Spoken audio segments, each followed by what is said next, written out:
I think there are a lot of familiar faces, right? Everyone knows who this person is. Sort of. So, my name is Helmi Yusof. I'm the deputy editor of the Business Times Lifestyle section. Today, we have a very special guest. His name is Tay Tong. He was, until May this year, the managing director of TheatreWorks. He stepped down after almost 30 years with the company. TheatreWorks is, of course, Singapore's most international arts company. It has staged performances in all the major capitals of the world, including New York, London, Paris, Berlin, Tokyo, Vienna, Rotterdam, Istanbul. And that's a claim that no other arts company in Singapore can make. Led by its artistic director Ong Keng Sen, TheatreWorks has helped professionalize and internationalize the theatre industry. Many of our first generation English language theatre practitioners cut their teeth in TheatreWorks. As first producer, then general manager, then managing director of TheatreWorks, Tay Tong oversaw some 200 productions in 29 years. It's a lot.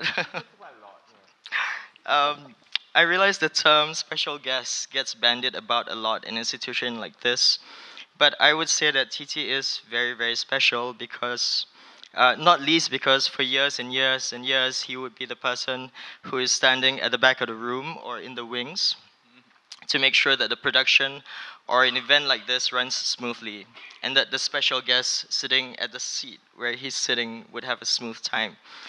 TT has supported the careers of many artists, but he's rarely been lauded himself. Very often, when we watch a performance, we might come out of it raving about an actress or a singer or a dancer. If we know something about the art form, we might talk about the choreographer or the director or the sound designer or lighting, but we almost never ever talk about the producer. And that's because so much of what the producer does is invisible to us. So today, in an effort to redress that imbalance, to shed light on the work of one producer, please put your hands together to welcome Tay Tong to Center 42 Living Room.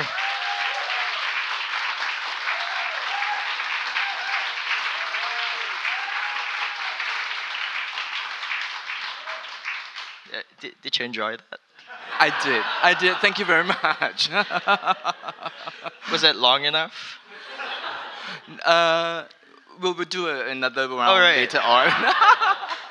That wasn't commensurate to 30 years of experience, right? No, not really. Okay. But thank you so much. I'm having fun. I'm beginning to have fun. Yeah. Okay, so just a little about me. I've known of TT for over 20 years. When I was 17 years old, I volunteered to do backstage work for a few TheatreWorks productions. And I used to have major crushes on TheatreWorks people. I wasn't one of them. Maybe. I watched Tan Keng Hua in Trip to the South, and I thought, what a goddess. And I had a similar reaction to Lim Kay Tong, Nora Samoser, Claire Wong. And I think my brain exploded when I was doing front of house for the 1991 production of Trojan Women that had Nora Samoser, Tan Keng Hua, Cindy Sim, Lok Meng Chu, Norlina Muhammad, Lydia Look, and many, many other great actresses. It was like a pantheon of goddesses. And just so many goddesses. But I will never forget the day when I was asked to carry some costumes from one room to another at Fort Canning Hill, which was the previous TheatreWorks office. And while I was gathering up the costumes from the floor, in walked this man in a perfect long sleeve striped shirt and perfect slim pants and the chicest glasses I had ever seen. He looked like he just walked out of Vogue. And my vision blurred, and I thought to myself, another goddess.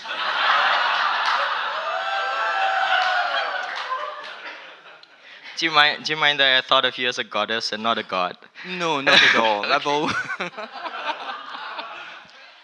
So fast forward 20 years later, when I was 37 years old, TT and I actually became friends through work when I became the arts correspondent of the Business Times. And now he knows far too much about me. He knows who I've dated for the past 5 years. He's met them all, and they love him. And though I'm no longer dating them, my exes still text message him and WhatsApp him. and ask him out for dinners and ask him for advice on life. And when TT throws parties, he invites my exes and they come. So, Just to qualify, I have nothing to do with that breakup.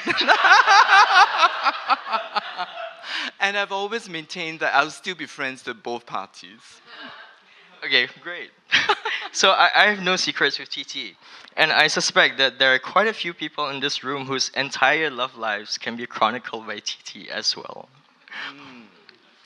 Um, but I digress. We're here to talk about producing, because that's TT's job. The session has less to do with the artistic evolution of TheatreWorks, which is King Sen's job. So just so we're clear on the scope of the discussion, we'll talk about producing, and then maybe during the Q&A segment, we can gossip a little bit more. Yeah? Yes, please. Okay. So let's quickly address the elephant in the room in case people are wondering. Why did you resign from TheatreWorks after 29 years, and what are you doing now? Mm.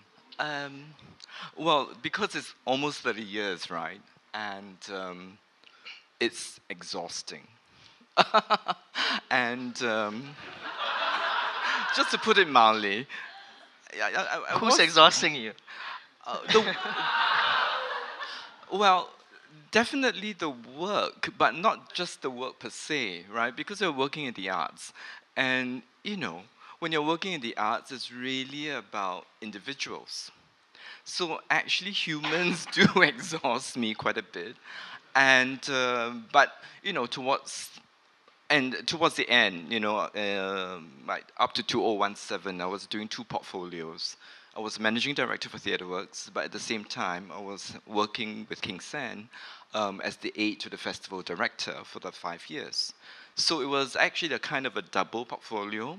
So, when the festival is on, I had to, still do TheatreWorks stuff. And then when the festival ends, the festival team goes on vacation, but then I have to do the TheatreWorks stuff. So there's never really a kind of a break. And I will confess right now, although I have not said it publicly, that I was burnt out. And I just really needed to kind of move on. So it was very timely as well, in the sense that I've always, well, basically I have 10 good years left in my career, right? I mean, if the official retirement age is 65. So if you do the math, you know how old I am. And, No. huh? 25? Yeah.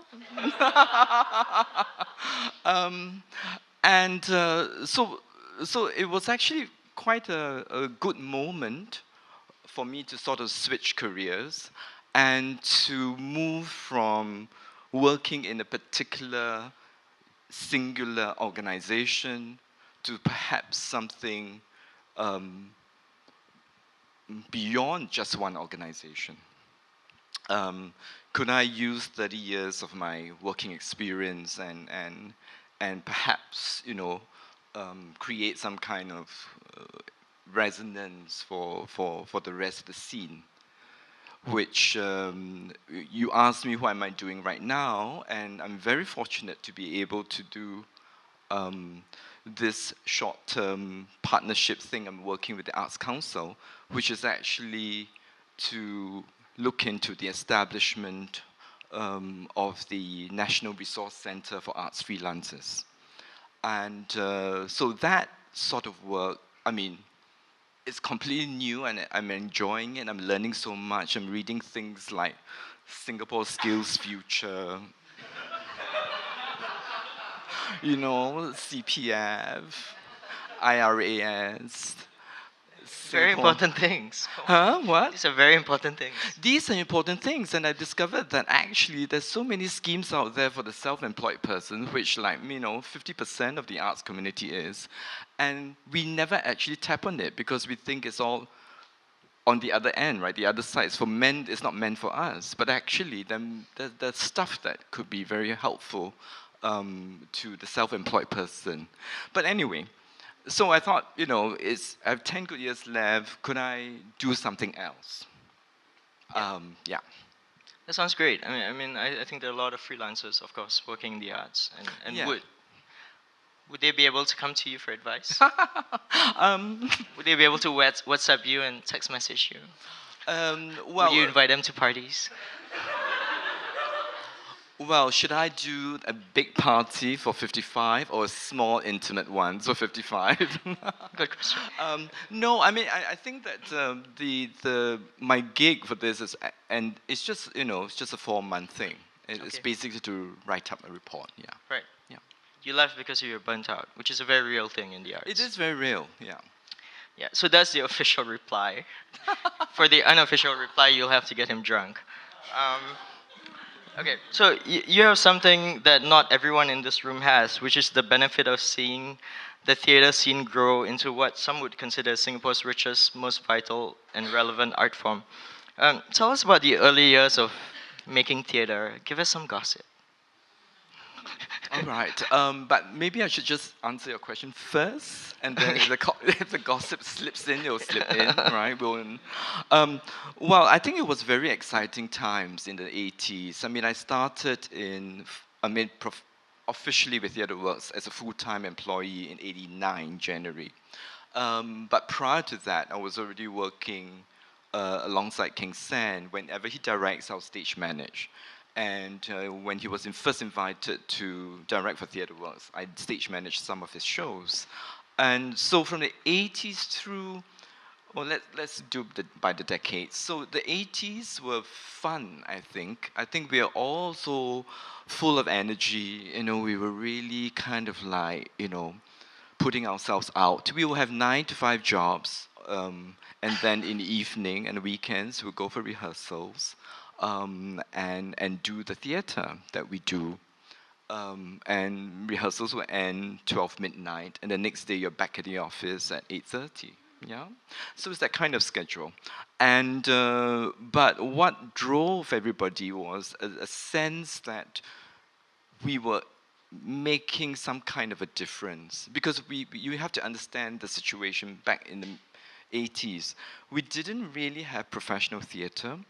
We had, of course, the associations like the Stage Club, which is very important because they did some of the most interesting, well-written British plays or American plays. Original plays, right? Not original plays.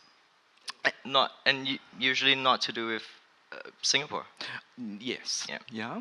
And then then there was, of course, um, back then there was Max LeBlanc, yeah, and company experimental theater, right? Chandra Lingam and all that. So, but they don't come on very often.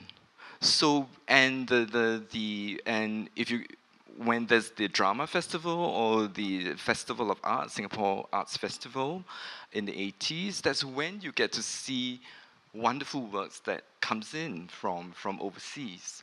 And I remember that we were just before on the morning that the box office opens, you will be queuing around Victoria Theatre buying tickets, and there was a long queue, and so it was so exciting because, wow, you're doing theatre, because not many people get to do theatre, right? Everybody is doing 9 to 5, so you channel your kind of your energies, your artistic interests into doing theatre. So everybody was doing theatre. Everybody was having their own very very precise vision on what sort of theatre. But what was happening was that collective energy was just really pushing the boundaries. So whatever you did was kind of new, right? And so you kind of pushed all the way. I mean, like with TheatreWorks in 1987, they did the first Singapore play, which was Army Days. And prior to that, there were not many locally written plays. There were some, but not a lot. But of course, I enjoyed at that time Third Stage, which is really interesting. I mean, you had the drama societies from the different universities and stuff like that, but Third Stage was actually, they were very, they were activists in a way, yeah, and it was very unfortunate for them in what happened, but they were very relevant. they were very much talking about what was happening on the ground, and that was what theatre was about. And similarly, TheatreWorks did that, and then there was Necessary Stage. Yeah, so everyone was chipping in and doing stuff. Then there was Action Theatre with Ekachai, who was Amex marketing extraordinaire, but he was directing plays with Seok Lian, and written by Desmond Sim, etc., etc. So it was really a nice time to be at, whereby you were working as a community, but at the same time you were quite also focused on your own vision. So that was great. Yeah. And when you look at the landscape today, Mm. um, how would you contrast the two? Um, okay. So here you have today it's very professional. Um, we have very specific roles to play in a production. We have very specific role to play in a company. We have loads of stuff and many opportunities to watch things. Things are happening every night. Well, I think at the count, I think there was about 100 events, right, each night per day. In the past, there wasn't that many. But also, what has happened is that The government is very proud of that, by the way. yes, yes, yes. There's like 100 art events every night. Wow. Is that why no one is here? There's some people, mostly your friends. I know, but thank you. I'm glad. No, but what's happening right now is that there's always that question: are we overproducing? Can our market actually sustain this overproduction? And the stakes are higher. If you have a company these days, you have to watch your bottom line. And as a result of that, I think, in my own humble personal opinion, there's less risk taking, there is less adventure. Simply because there is that great fear if I moved out of the comfort zone of my audience, of my people, or my tribe, will I be able to get them back? Will I lose them or not? So the bottom line is so prevalent, it's so in your head. If you're running a company, or if you're a producer for even a single production, you think about that consistently. Yeah. So, going back to our history lesson, TheatreWorks was founded in 1985 by Lim K. Tong, Lim Xiao Chong, and Justin Hill. And 2 years later, TheatreWorks had its first blockbuster, Army Days, written by Michael Chiang and directed by Xiao Chong. And when we say blockbuster, we mean a sold-out run for 1 week at the Drama Center, followed Yeah. by a second run of another week. A few months down Yeah. the road. Yeah. And it might seem small by today's standards, but back then that was unheard of Yeah. for a theater production. This success was quickly followed by Beauty World in 1988, the following year, which also ran for 2 weeks after its debut at the Singapore Festival of Arts. And all these successes helped plant TheatreWorks into mainstream consciousness. And it was also around this time that you decided to leave your civil service career to join TheatreWorks. Yes. You were in civil service. Yes, I was a public servant. What did you do? Huh? What did you do? I was What in did the you come to the Ministry of Home arts? Affairs. Ministry of Home Affairs. Yes. Were you a policeman? Did you catch people? Well, No. I was doing admin, and but catching I people. encountered many policemen. Oh, that's the more important thing, right? No, they were not very. Yeah, those I encountered, they were not their usual, Okay. strapping policemen, that sort of thing. And you No. left all that behind for the arts. I did, right? Why? I did, and all that remuneration that came along with it. Can you imagine if I stuck with it for 30 years? All The that. remuneration. Yeah. Look, when I joined TheatreWorks, it was a pay cut, right? Sure. And that pay cut remained for 30 years. And but of course, at that time when I left the civil servant, I thought, oh, don't worry, let's do theatre for a few years. Mum and Then dad. go back to MHA. Yeah, something like that. I thought, oh, maybe banking or something. I just let's have fun. Let's try it. Let's try it. And then it went on and on and on and on and on, and that was for 30 years. Yeah. When TheatreWorks moved to its first centrally located premises on Fort Canning Hill in 1990, the productions became more and more ambitious. You had Theatre Carnival on the Hill, which comprised many, many productions taking place in different parts of Fort Canning Park, which I did front of house for. You had Broken Birds, which took place across Canning Green with a large cast of actors. And gradually, the company even ventured beyond Fort Canning Green. Quite famously, you performed Destinies of Flowers around Suntec City Fountain of Wealth, where you had a dozen actors moving across the fountain, getting wet, while the audience had to wear boots and raincoats. Yes. So, from a producer's perspective, what were they like logistically to manage? Nightmare. It was a nightmare, right? But you see what was happening. It's so very interesting when we were doing the 25th anniversary book. We didn't know how to do the chapters and divide the chapters.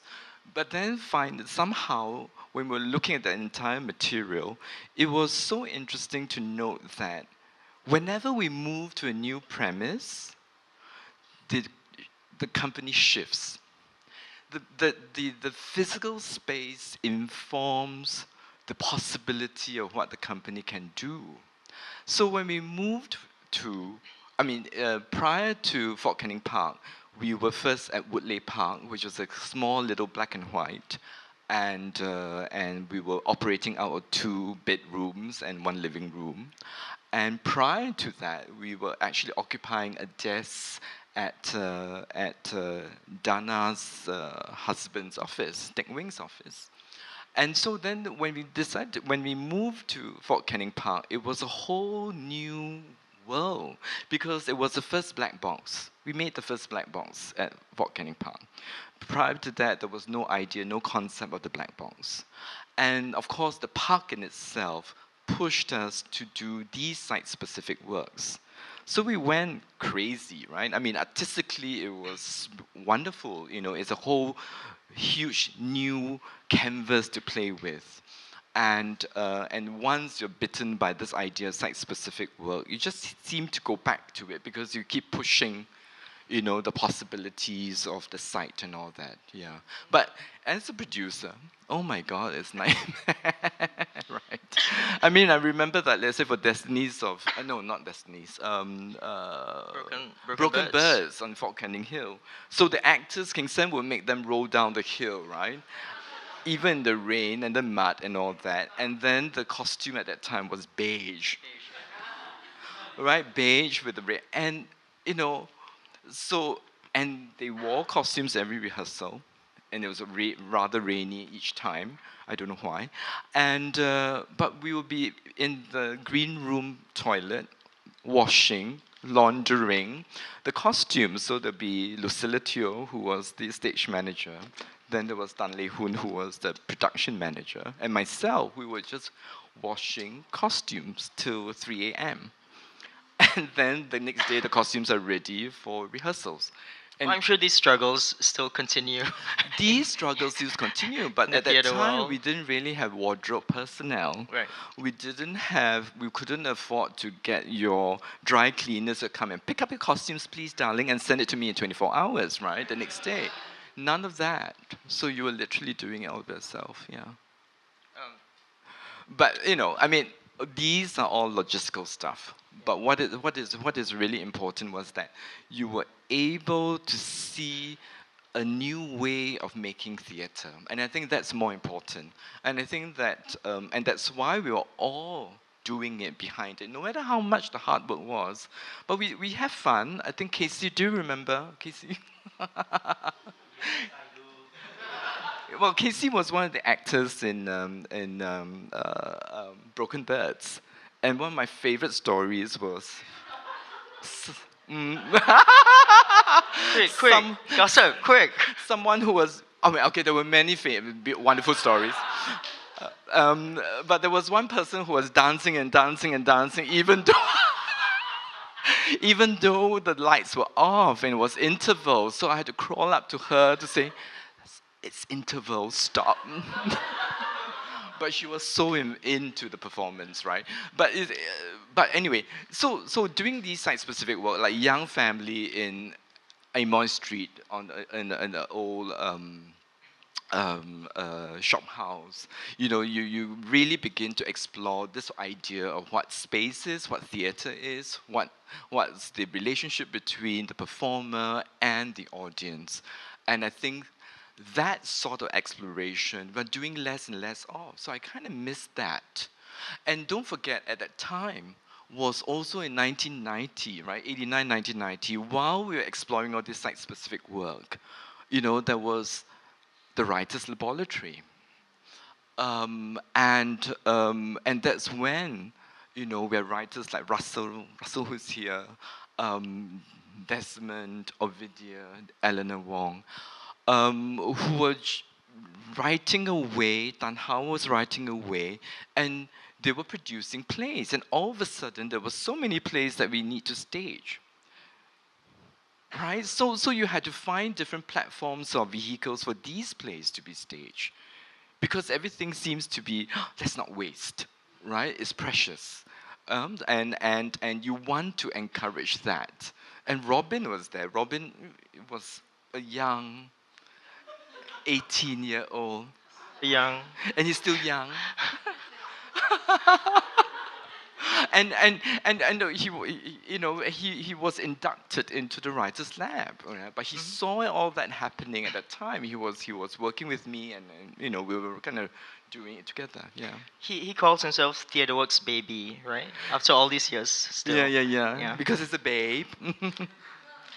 By the way, folks, a lot of these clips are available on TheatreWorks YouTube website, YouTube channel. Yeah. And I think you should check them out because they're really quite amazing. Especially There's the Meanings of Flowers.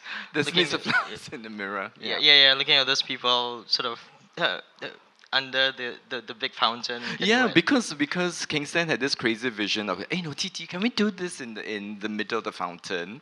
And then there's this TT saying, sure, why not? Wouldn't it be fun? And that's how it always happens, right? Right. And then okay, you begin to negotiate, but and the actors were drenched every night, and they got so cold we had to make them wear wetsuits. Did they not get sick? They were. I think some of them felt ill, and then their skin got terrible. Because the water was dirty? Yeah. Okay. And then we had to coordinate with the technicians on when do you turn on the fountain and the different modes of the fountain. So it was all in sync. And I think that the stage manager didn't have an easy time. It wasn't that easy. And there were all these electrical wires running through the water. Can you imagine? But everybody was so gung-ho. They were just doing it. And we just did it. Yeah. Good times. Yeah. Despite the success of Michael Chung Digley comedies and musical directed mostly by King Sin, TheatreWorks was not content to just produce these accessible, crowd-pulling, bums-on-seats successes. Quite early on, there were already forays into more audacious, genre-defying plays such as Mad Forest by Carol Churchill and Function by David Hare. And then in 1993, when King Sin returned from the US with a master's in performance studies from Tisch, that's when TheatreWorks Productions decidedly went on another different direction, from linear drama to more intertextual work. From here on, the plays became more complex and mosaic, drawing from multiple disciplines and sources of text. So I'm interested to know, again from a producer's point of view, how things might have changed for you. Now that you had to market, publicize, get funding for works which are more challenging for the audience. Actually, the 1990s was still fine for TheatreWorks, I felt. We still had an audience, even though we're doing Carol Churchill's works and Madame Mau's memories and all that.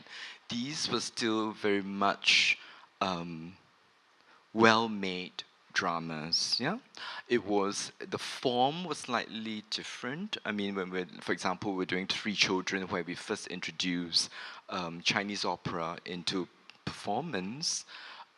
Of course, when it first premiered, um, people didn't like it, yeah. And it took 10 years later when other companies were starting to use incorporated Chinese opera into their performance, it was well accepted. So in 1990, we did the ASEAN season. So the 90s were, a lot of things sort of happened. So there was the Writers' Laboratory. Then we started looking into Southeast Asia back then, ASEAN season, that was in 1992, where we presented works from Philippines, Indonesia, Malaysia, and then of course Singapore, which was the Theatre Carnival on the Hill. And we had Arifin Seno coming, we have Tony Perez and Nonon Padilla, Five Arts and what have you. That season bombed. Bombed. Like the only success was the Singapore season, which was Theatre Carnival on the Hill. Now, bombed as in what? 25% house, 50%. well, it was less than successful in terms of the box office, and that was simply because people were very much. I mean, there was a snobbery. Yeah, Snobbery towards neighboring countries. Yeah, because at that time we were still very much Western looking, Right. the canons, right, well written plays. So things like Carol Churchill and Madame Mao was fine because Madame Mao was written by Henry Ong, who is basically an Asian American. Yeah, Okay. so that was fine. And in '96 we then went into the Flying Circus project, which was a very deliberate look at the Southeast Asian and the Asian region as a huge resource for new artistic explorations. I remember that when we tried to get funding for 1996, because it is a artistic laboratory where there is no end product of sorts. There was no funding to be gotten in Singapore. I remember going to talk to the first people that was managing the Esplanade at that time because they were going to open. And we thought that, well, would it be interesting for the Esplanade to actually be supporting such a process that might lead into some sort of work that would feed into its programming, yeah, and also because at that time Esplanade, I suppose, was kind of positioning itself as a kind of the art center for the region, Southeast Asia, but that didn't happen, and so what King Sen had to do was to approach the Japan Foundation Asia Center, and we had funding for the first Flying Circus project from the Japan Foundation Asia Center. Maybe you can explain to them what the Flying Circus project is all about. Ah, okay. So the Flying Circus project was primarily a where for 3 to 4 weeks, group of artists are gathered together. They'll come from different countries, different cultural backgrounds, from both traditional as well as contemporary forms, and just simply be in the process of learning from each other, understanding each other's art forms, and then what we call a sort of, at the end of the evening, you have some kind of improvisational thing. Right. But the idea was to actually have that close interaction between artists from different cultures, with a focus in the first few editions on Asia and Southeast Asia. Yeah. Um, so why am I talking about that? Is that up to now, when you talk about Carol Churchill and all that, those are fine. And so Lear came out of the 1996 Flying Circus project. So that was the beginnings, and it was a huge success. Yeah. It went on tour to Europe in '99, and then came back to Singapore, and the people loved it. Yeah, for Yeah. Lear, for what it is. But come 2000, when we did Desdemona, that was it. Oh my God. That's when, because it was so highly conceptual and cerebral, and it was not like Lear, which was still very much a straight narrative, right, of that. Whereas Desdemona was looking at gender identities, Desdemonas were looking at um, colonization, cultural colonization, and all that. So we were commissioned by the Arts Festival at that time, and we opened, and It was disastrous. it was disastrous in terms of the audience reception. Artistically, it went very well because it went on to Hamburg, it went on to other cities, but Singapore wasn't ready for it. And The what newspaper famously called it Desdemona, Moaner, Mona. Right? You remember that? I forgot all about it. I worked for the newspaper. Exactly. But what happened was that it was our audiences left us. Yeah. So it was very Oh. clear. So we in the 90s, all the time. I mean, we had a strong following. We could sell tickets. Mortal Sins, right, which was a musical by Dick at that time, and we were sold out. It was 2.5 weeks at Victoria Theatre, 900-seater. We were sold out in 2 weeks. It was that sort of that sort of hunger. But then with Desdemona, it became everyone decided to desert us. And but that was great. That was great. Then the company had to review itself. You have to decide whether you keep onto this track or not, and find a way to reinvent yourself, or go back to something which is safe and familiar. And the answer was The to answer move was forward. not to go forward. Right. Yeah. And so you stopped with the kind of more commercial productions. Yeah. And went ahead with more intercultural, interdisciplinary works. Yeah. That's right. How did so you lost audience and you gained some? We lost some. We gained some. Yeah. What about sponsors? Sponsors too, I guess. You lost sponsors. Yeah, but you see, by that time, right? What was happening in the 90s? We had people like Glaxo, Tang Studio. We had SPH was one of our sponsors. We had Heineken, all that. The very big corporate sponsors. But also by that time, by the 2000, late 90s, there were other players as well.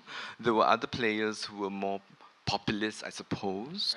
Right. And so by 2000, we were not having that many corporate sponsors. But what we had was a lot of foundation support because of the nature of the kind of work that we do. Yep.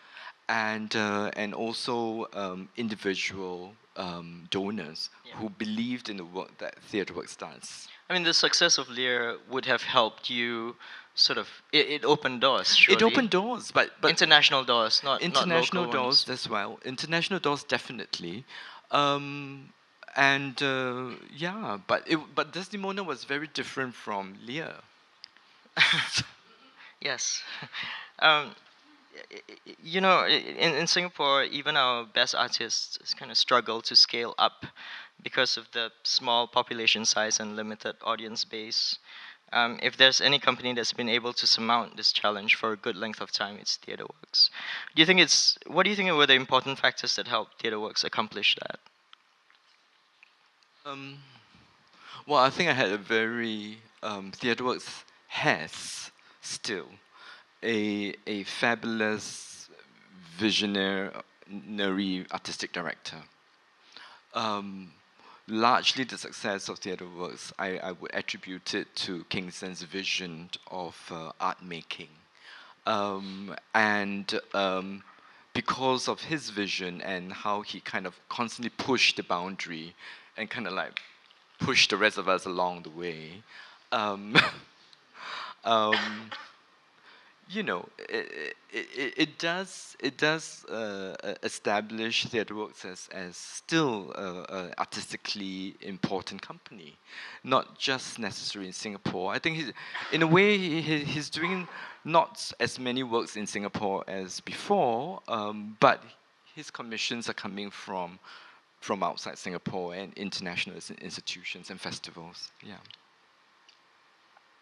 So that is very key. I think what I've learned over the years is that, you cannot deny good content. So whatever you do, you just have to ensure that it's strong artistic content, number one. And then, of course, have a sort of a vision of how you could then create a work that is unique, yeah, that you can't locate anywhere else. Because if you're thinking about, let's say we are working on a kind of international platform, there are many many good works out there. There are many many many good artists. But what is the one thing that makes you different enough for a programmer, for a commissioner, to get you to do that work and present that work? Yeah. So I want to go back to your Flying Circus project. Okay. Could you talk about a little bit about the sensitivities that need to be practiced in these exchanges? Because there's a sly joke that I know some Indonesian painters have made that when visitors ask them which museum can I go to see the best Indonesian art, some artists reply, go to Singapore. It's a sly joke because embedded in it, it's a tinge of aversion to the way Singapore positions itself as a gateway to Southeast Asia, a positioning that not everyone might be comfortable with. So, how does one approach these exchanges? What are the protocols to observe to ensure these exchanges are seen as mutually beneficial for all? I think that we learn from at the very beginning about this. Yes, and also just to go back to history lesson, in 90s we had the beginnings of the Renaissance City report, RCP 1, 2, and 3. Those are very important documents because it was a sort of a cultural policy that was being laid out. And embedded in that was that very strong positioning of Singapore as a key artistic center for the region. Yeah. And so when we did the Flying Circus project at that time in 96, very obviously, okay, you guys Singaporeans, you are the one with the resources. So you're just coming around and shopping for artists for your laboratory, so King Sen had the hard job of ensuring that his intentions were clear, that he had to ensure that they understood that the Flying Circus project was a very equal and safe space for the artists to come in and do the kind of work that they do. But on the producer's side, what you too have to do is to ensure that everybody gets paid the same fee. Everyone stays in the same hotel. So in the early years, we're putting them up in Hotel 81 in Geylang. Yes, we did No that. shame in that. Huh? No shame in that. No shame in that. Some of them moved out. One person. And I said, okay lah, what to do? Then you pay the balance yourself, lor. Because, so you have to be very decisive and firm about these things, that everyone is on par. You don't give them an opportunity to compare notes in terms of, oh, you're getting more than I do. That's the fees level. But in the rehearsal studio, what was very important was the fact that you have to ensure, and that's Kingston's job, well, that everyone has equal time, equal say. And what was very, very important when you're negotiating culturally is having that sensitivity and understanding of the other, plus, very importantly, the translator. The translator is so super, super important, because the translator is that mouthpiece, that the person who translates from English to Bahasa, from English to Thai, from English to Korean, etc. And something could just simply go wrong if the translation is not well done. Yeah. So that's. So again, from a producer's perspective, how do you find funding for something like this, whose end goal may not be so obvious to, say, a government body? Yeah, so I think that so with the first edition was supported by the Japan Foundation, and then subsequently we had the Arts Network Asia, which was established in '99. And with the Arts Network Asia, it was largely supported by the Ford Foundation, which is still ongoing. And part of the funding from the Ford Foundation had some money put aside for the Flying Circus project. Yeah, because the Arts Network Asia, the whole premise is that to create inter-Asian conversations and dialogues, either through collaborations or to co-productions or to even just simply research, going on to research to understand another culture better. And of course, by that time, in the 90s too, the council, the National Arts Council, saw the value of the Flying Circus project, and so it has always been embedded into our major grant. Yeah, since then. So I think we kind of have to move on also because time seems to be moving really fast. Oh, really? Okay. Um, so a big question: can anyone aspiring to be a producer today have the rich, storied career that you have? What would be a logical strategy for a producer today who wants similar success? Okay. Um,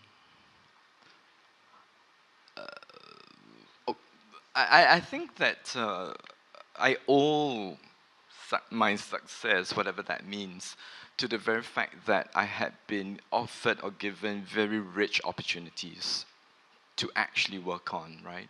I've been involved in a lot of initiatives, and that is definitely related to the fact that I work closely with King San, yeah, and who has various visions of very definite visions of what the company should be. So I'm kind of like launched into doing those projects. Um, so to a young person, I'm not too sure whether if there is a general manager of a particular theater company right now, whether they will have that sort of opportunities. I okay, I'm gonna say I don't think so. Partly because I think there's less risk taking, and it's such a busy scene. Resources are so scarce. So how do you then create something which is new, something which is not known, and there's always that fear of the unknown, isn't it? And my advice would be is uh, for a young producer is okay. First and foremost, identify uh, identify a very unique project you want to work on. Identify a very unique artistic collaborator that you can believe in and support, and actually look into what sort of gaps can you fill. And I think a lot of times, a lot of the success of these projects was that we were filling in the gap. We could identify what was missing in the scene, and we just went in and dealt with it and did it. Yeah, and so that comes from also the company having the sense of nimbleness. We've always kept TheatreWorks quite small and tight. For this is one reason, but there are other reasons as well. And because then you could actually respond very quickly to what's happening in the scene. And for us, it was very much what was happening not only in Singapore, but what was happening regionally and what was happening internationally. So that advice would be nimble, and be completely aware and look beyond our navels and stop being navel gazing, right? Because there's a larger concern out there beyond this island that we're in. So I'm going to touch on a thorny topic called censorship. Ah. TheatreWorks has had to wrestle with censorship since the start, actually. In 1988, the authorities banned Che Yu's As If He Hears and Eleanor Wong's Jackson on a Jaunt on the ground that they portrayed homosexuality sympathetically. Oh my God, what a terrible thing. It was only after a year of lobbying that they were allowed to be staged. Yeah. Che Yu, of course, left Singapore and has been living and working in New York since. What are your thoughts on censorship, a struggle that we continue to face for over 30 years now? Uh, I'm a little bit tired of it, right? I'm a bit tired of it. And it was very interesting, actually. I had this wonderful conversation, closed door conversation with Chetra not too long ago. And she's, for those of you who deals with IMDA, you do know that she's the director of the unit that looks into um, regulation. Yeah? So it was a very honest conversation. But anyway, my view about censorship is I'm tired of it because we did that in the 80s. I remember Claire Wong, Michelle Lim, and King Sen sitting at Tangling Police Station, deleting lines from either Passion Play or Children's Hour. Because the police at that time was giving out the license they couldn't understand, right? So every it's not even the F word. You know, it's like description of maybe the word breast or something. You know, it's also you have to delete it. So they'll tell you what words to delete. So we've been down that road for since the 80s. So I'm a little bit tired of it. Um, my proposition at the time to Chetra was that, hey, look, and to policymakers, look, the arts are constantly reflecting what the ground sentiments are. They are very good at mirroring what is being said. And the artists are very quick to pick those nuances, those conversations up, and reflect them in the work that they do. That's one, right? That's very clear because I think artists have that sensitivity and they do it. And frankly, the arts, let's not kid ourselves. I mean, we don't reach millions of people. Our reach, in a way, is a little bit limited. So we're not about to, whatever we do or say in theater or dance or writing, we're not going to create a sort of revolution. I don't think so, right? And so can therefore the authorities rethink regulation and be have the confidence to allow what is commonly said, commonly felt, and the arts is just putting the arts and the artists is just putting a kind of a spotlight on them. But I am more worried about how our society, how our spaces are closing up, and in a way closing or being closed by the right wing conservative.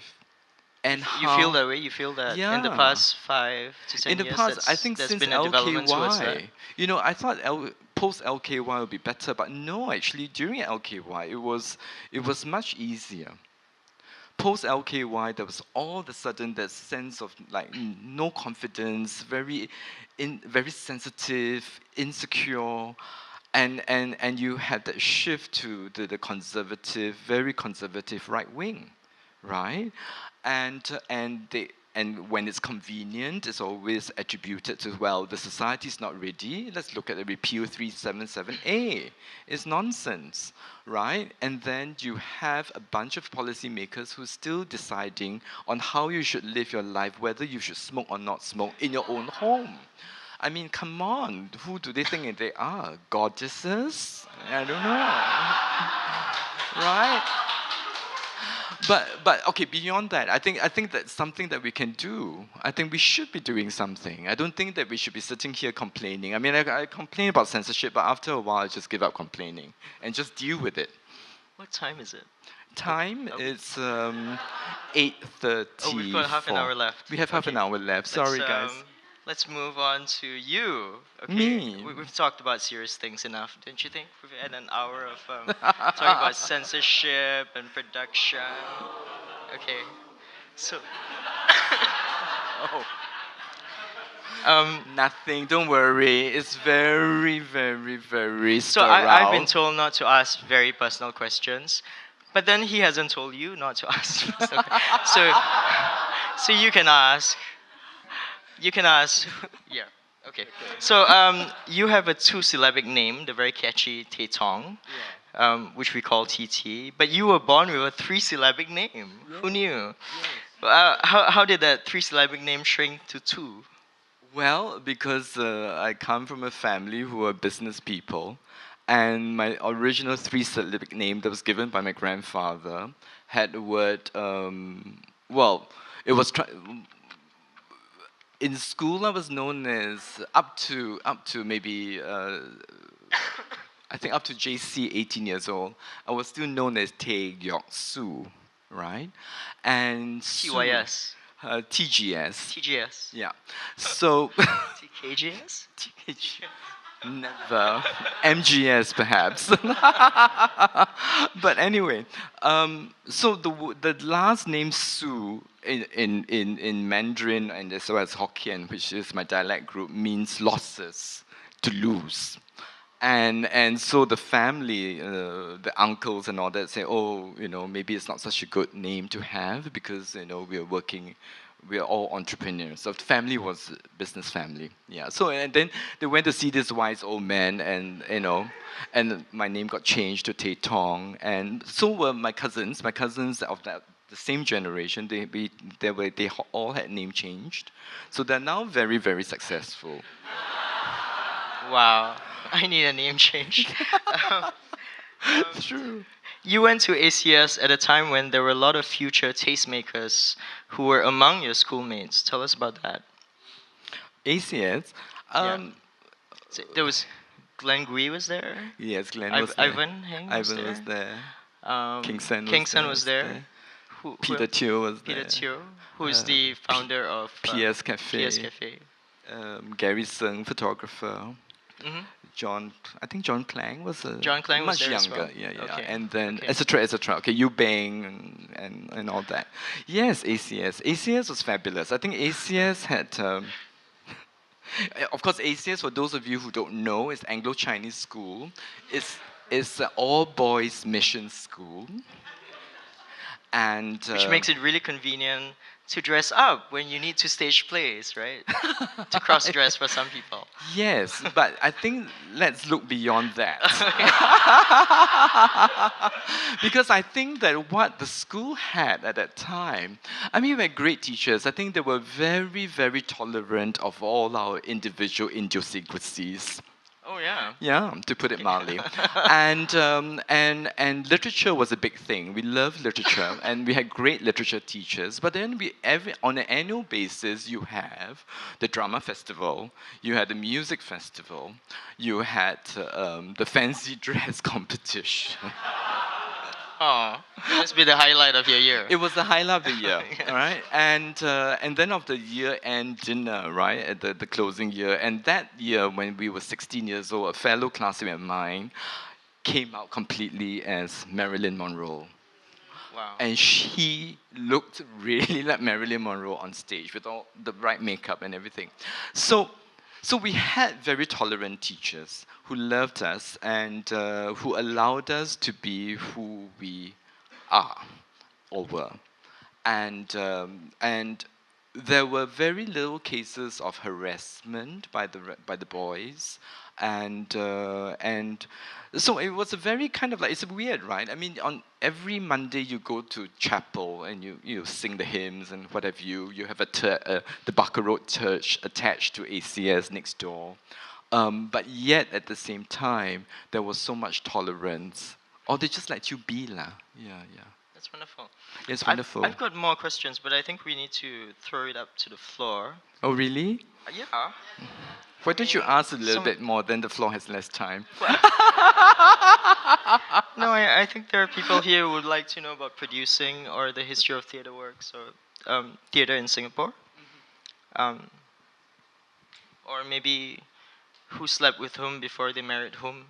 You know, you know everything about all the English language Okay, to theater would- practitioners in Singapore. Yeah, to would-be producers, that's a very important skill to have. You must keep tabs of who is doing what with who.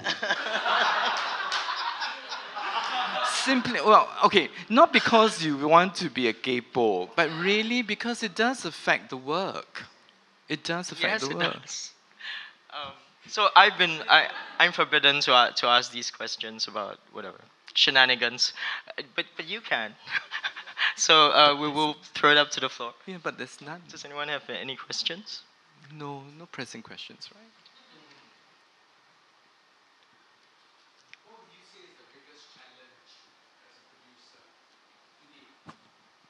I think that the biggest challenge in Singapore, I think is resources, and I'm not just talking about financial or money because that's a very tired conversation. I think there's always to do with resources in terms of human resources, in terms of artistic resources, in terms of people working on productions and the creative. I think we don't have, in a way, it's hard to put together a good team, and but we try, and I think a lot of people just continually do it and kind of like push whatever you can. But for me, that's very pressing. Yeah, Robin.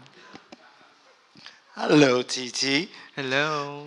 I know you're very sick and tired of the conversation about censorship, but I think there's something that I'd like you to share with us. I know about this.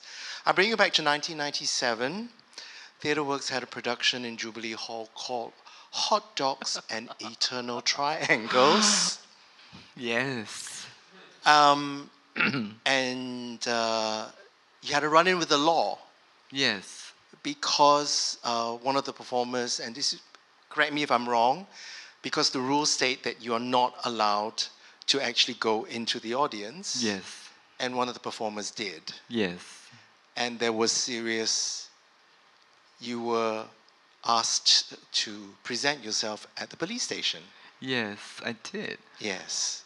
And I think the call came in the middle of the night when I was away at that time. I think I was in Europe or something, doing some other project. And we had to manage it. I think Michelle Lim and Leslie at that time was managing it and then talking to that particular performer. And by the way, that was Ivan. Ivan was performing. He was back from the UK after his BAT scholarship. So yes, we had to negotiate that. And but actually, Rob's, that particular incident was not the creme de la creme of us dealing with that sense. That was the primer to get you to talk about the creme de la creme. I know. The creme de la creme was Tan Tan House, the Lady of Soul, and her Ultimate S Machine. We had so much of an issue putting out the play. And so there was constant negotiations on what should be included and what should be taken out. But finally, it went through. So I think one of the things that I've learned is to keep that constant conversation. I know it's really difficult. I think for a lot of us, it's like, when you're faced with the censor IMDA, it's like, our hackles go up, right?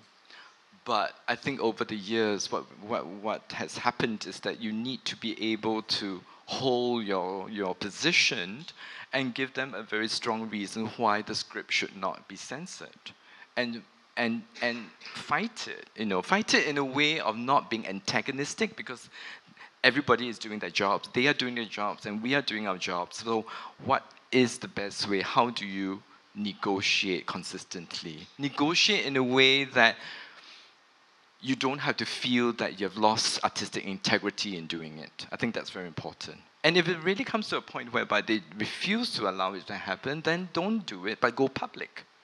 Talk about it. Kingston is very good at going public. I know, fabulous, right?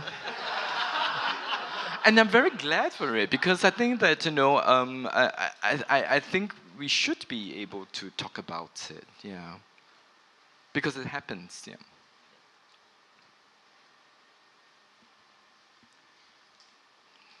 I think you better go back to your questions. We've got 10 minutes left. Yeah. No, but the other questions are unsubstantial. I mean, they're like, what advice would you give to some of us who are struggling to look as effortlessly chic as you? That kind of questions. No, I thought like after all the censorship bits, we could like lighten it up. Would the room want to know that? Okay, that's a Would the serious room- question from someone. Let's take that. Hi, GY. I got two questions. Uh-huh. First question is how did KS take to your departure, and what sort of continuity structure do you set in place for someone who's taking over this producer role? And second is this commitment to your work for 30 years, has it affected your love life? Oh my God! Thank you for asking. Um, in terms of KS, I mean, I've been talking about it for a while, so it's not a big sudden surprise, yeah. So we had that conversation few years back. In fact, maybe as early as I think the last time I talked about it was 2017,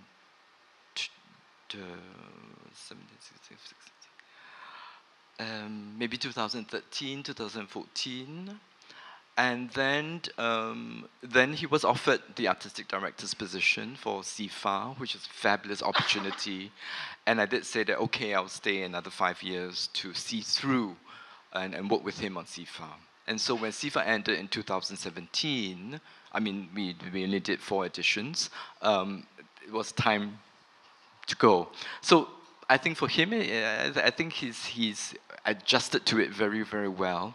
I don't see the current, I think I only see Isaac here. So Isaac is still with TheatreWorks.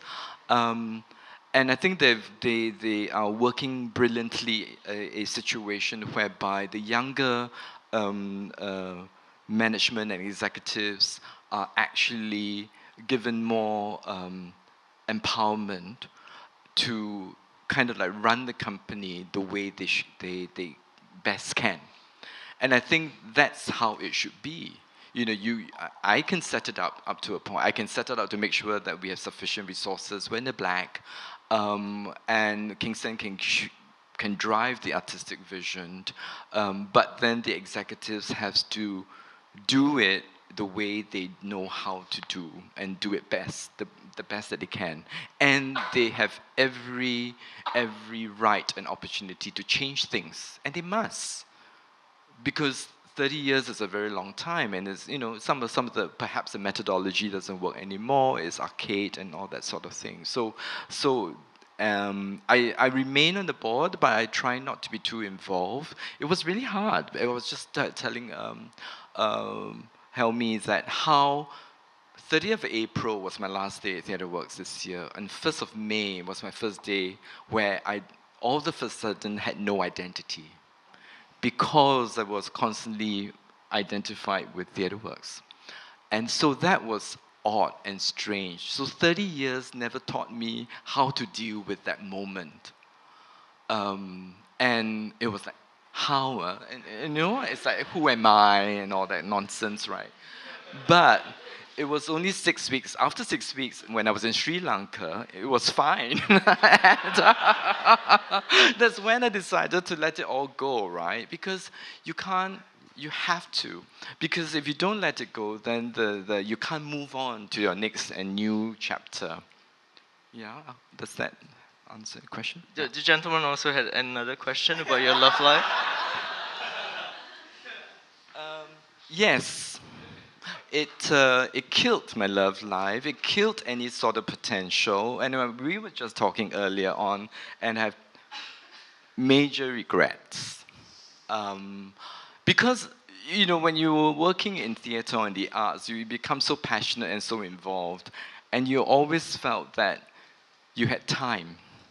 I thought that, okay, if I'm going to be really, really busy right now in my 30s, surely by 40 I can relax and focus on my personal life.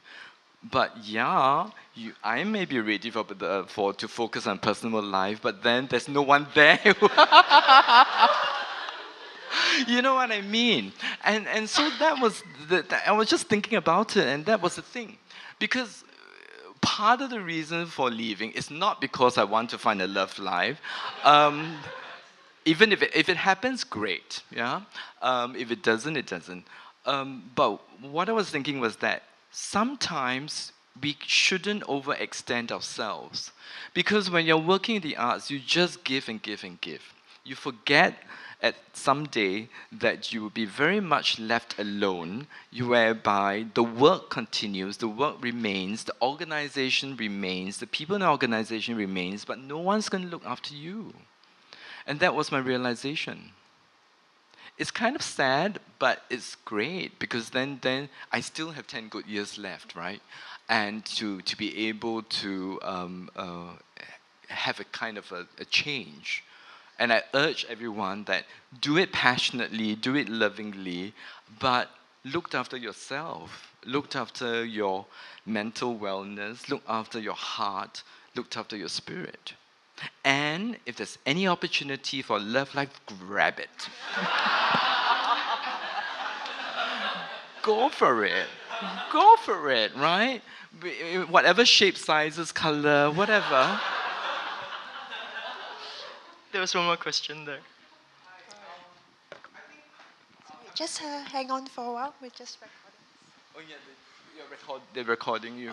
I think I'll preface it with we know who are the big players in terms of the theatre or the art scene in Singapore. We see a lot of small like groups coming out and starting out.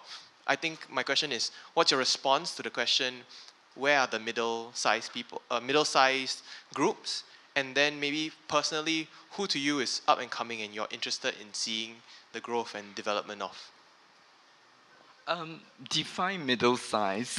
Like, I mean, we have theatre companies that are putting up works, you know, like 2 weeks, 3 weeks in certain spaces, and we think of them as the large theatre companies, but partly because there isn't that space for like, you know, a few hundred seater. I mean, bigger than a black box, smaller than a Esplanade theatre kind of thing. Like, yeah. Okay, so maybe to kind of like define it a little bit. I think maybe when you mean big, it will be maybe companies that's been around for 30 years, right? 20 odd years, 30 years. So it's not so much of not always necessarily the scale of the work, but really its longevity, yeah? And then maybe the middle band. Okay, let's put names to it. No? Let's put names to it. So let's say if for the more established companies, you have the SRTs, you have the Pandemoniums, you have the Checkpoints, you have TheatreWorks, Finger Players, Drama Box. Yeah, am I right? Then maybe the mid-range, which could we say? Help me there.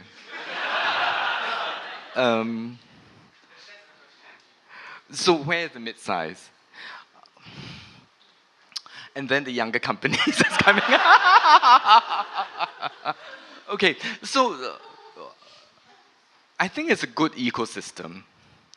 Don't let the lack of space. I mean, lack of space, of course, is a very real situation. Yeah, and your longevity and sustainability of a company actually does not necessarily depend on the number of productions that you do. I think I was talking to Zelda, who is starting her new company, and at one point she was laying out how much she had to do in a year, like 4 new productions a year, and I said to her, "That's crazy, right?" But her response was, "If I don't do 4 works a year, who is going to know my company?" But that's not the point. The point is that they need to know good content. So does it help if you're doing 4 shows a year and the content is not strong? So you lose any kind of audience that you may have and supporters and all that sort of thing. I'm not sure I'm answering your question though, actually. Focus me, come on, tell me.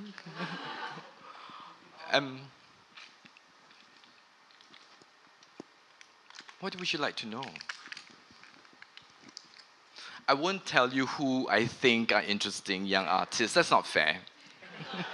Or maybe like advice on how do you go beyond like 2 years, 3 years of running the company or running productions and then like kind of losing steam, losing funding, losing like how should they be planning for 5 years, 7 years, 10 years kind of thing? How should young companies or young artists be planning to I grow? think you just begin by where the gap is. You know, what's so unique about this company, right? And I think that all of us as practitioners and audience members, we're always looking for the next young thing or the next best, the new fresh thing. And so you begin there. You begin with your artistic vision. You begin with the artistic content, and then subsequently you do your maths and budgets around it, right? If you are wanting to do a very big scale sort of work, then plan it 2 years in advance so that there's time to fundraise. There's time to put in the talent, and you know it takes much longer these days to actually produce a work than it was in early years. And so there's a lot to do with the planning. And I think that that needs to come into play. But also at the same time, it's also about how you make your audiences become your ambassadors. Yeah, a lot of times we neglect our audiences. We think that they're always going to be there to buy that ticket, no matter what things you throw out. You know, but that's not true. Based on the TheatreWorks experience, you know, with Desdemona, we thought that we had a good base, but they were like, "Oh my God, freak out, right?" And then a particular local critic slammed the Victoria Theatre door and stormed out. And it was the opening night, and the then president was there. But anyway, it was very drama, very nice. But so you don't take your ardent supporters and audience for granted. Never do that. Find a way to how to continually engage with them and to make them your ambassadors. So it's very different between audience and ambassadors. Ambassadors are people who speak well of you, who truly believes you. And so what do? You don't, oh, as and when you want to buy a ticket, you just send them a flyer. Or as and when you want them to give you a donation, you send a flyer by calling dear friends. Right? How personal is that? Right? And how can you imagine that particular audience member? So you need to hang on to your audience because that is your ecosystem.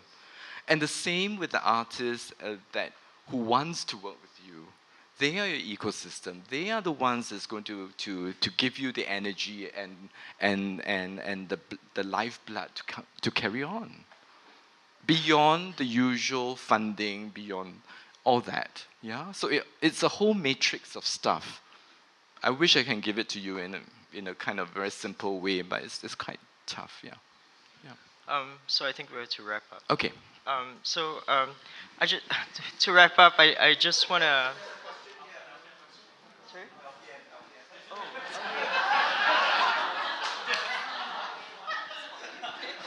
Okay, sorry. I'm pressure, right? Okay, I don't think it's necessarily the best closing question, but what you mentioned just now about a critic storming out just sort of reminded me of a time, one point of time when TheatreWorks actually banned a critic from coming for your shows.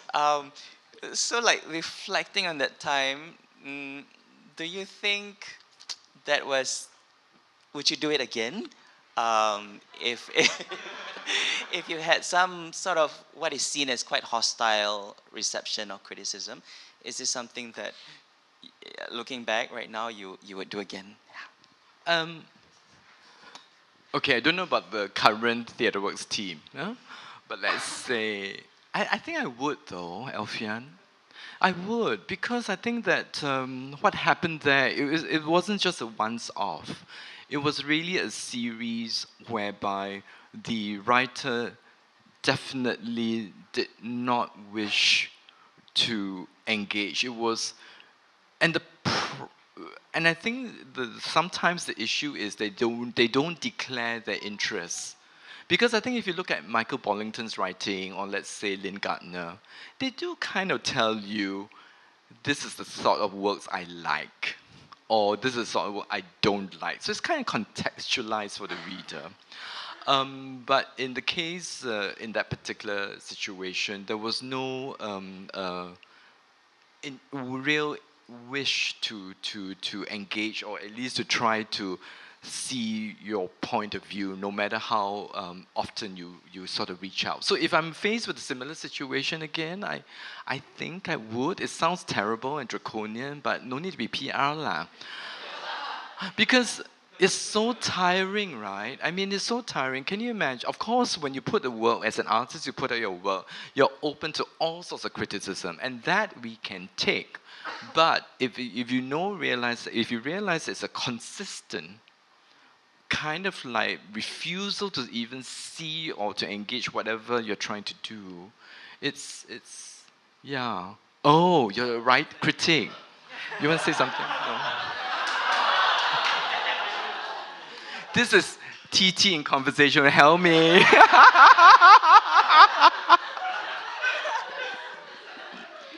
No, I have nothing to say. Okay. Alfian, did you get what you wanted? Okay. So to wrap up, I think we have to wrap up because they're telling us to. Okay. So just to wrap up, I want to talk about this picture that I took of Tay Tong at the Venice Biennale last year. When Zai Kuning was presenting, Tay Tong and I, together with Michelle Lim, who's the assistant professor of art at NTU, who's here somewhere, we were walking together along a park in Venice, and I saw these beautiful, large sculptural balls. One green and one blue, one brown, and these are my favorite colors. And I thought the only thing missing from these balls was, was a human form. It's not a dirty joke, okay? There's a point to this story. So I asked TT to pose with the balls, and TT walked towards these balls, wrapped his arms around them, and lifted one leg in the air as if it was the most natural thing to do. And he looked like a model from Vogue. And I had a flashback of the first time I saw him in TheatreWorks 25 years ago in that perfect long sleeve shirt and perfect glasses. And as I snapped the picture, I said to myself, TT is such a class act, and I have so much to learn from him. And so I hope you two have learned something from him today. Could you please give a 3-decade worth of applause? 3-decade worth of applause for this man. Thank you for coming.